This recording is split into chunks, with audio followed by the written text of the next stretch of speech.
Les tables virtuelles dans les triggers. Alors les tables virtuelles dans les triggers, il y en a deux. Il y a inserted et il y a deleted. Alors ça permet de contrôler les données qu'on a supprimées ou insérées. Ces tables virtuelles sont utilisées pour afficher ce que vous allez faire comme action via le trigger. Donc vous allez voir ce que vous allez insérer et vous allez voir ce que vous allez supprimer. Ce sont deux tables temporaires utilisées sur TMDB. D'accord ? Alors, la syntaxe reste pratiquement la même pour un trigger, donc on voit qu'il y a juste le select from deleted sur la table virtuelle qui est utilisée. Donc sélectionne-moi les données dans la table virtuelle. Use BDD, comme d'habitude, on prend la même base de données.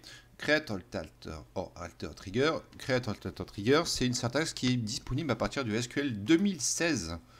Donc si vous avez un SQL 2014, ça ne marchera pas cette syntaxe. Il faudra juste faire le alter. D'accord ?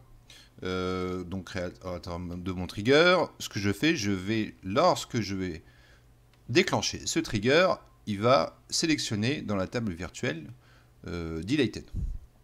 Je vais vous montrer. Donc je modifie mon trigger, je fais l'insertion de dlin. Et qu'est-ce qui se passe quand je fais un delete top 5 from test trigger? Là, j'ai l'affichage de ce qui est supprimé sur la table. Donc, il a fait un select sur la table virtuelle, la table deleted. Ok, si vous n'auriez pas utilisé cette table virtuelle, vous aurez juste 5 lignes affectées au niveau de la suppression. Donc, c'est plus sympa pour l'affichage. Donc, le select, bon, il y avait 10 lignes, il a bien fait l'action, il a supprimé les 10 lignes. On va aussi l'utiliser pour l'inserted.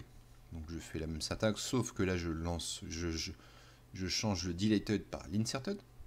Je refais 10 insertions de lignes, donc là j'aurai 15 lignes dans ma table. Et là, quand j'ai fait l'insertion, on a vu ce qui a été inséré dans la table. Donc j'ai bien mes 10 lignes, ici en bas à droite, qui ont été insérées. Et on a vu, en appelant la table virtuelle inserted, que ces 10 lignes ont été insérés. D'accord? Donc si je refais un select étoile, donc là j'ai bien mes 15 lignes qui sont affectées. Alors, ces tables virtuelles on peut les utiliser dans certains cas, donc pour avoir un affichage de ce qu'on fait et voir ce que fait le trigger lors de certaines actions. On peut les utiliser aussi dans les jointures, etc., etc. Mais ça je vous montrerai dans d'autres démos. Ok?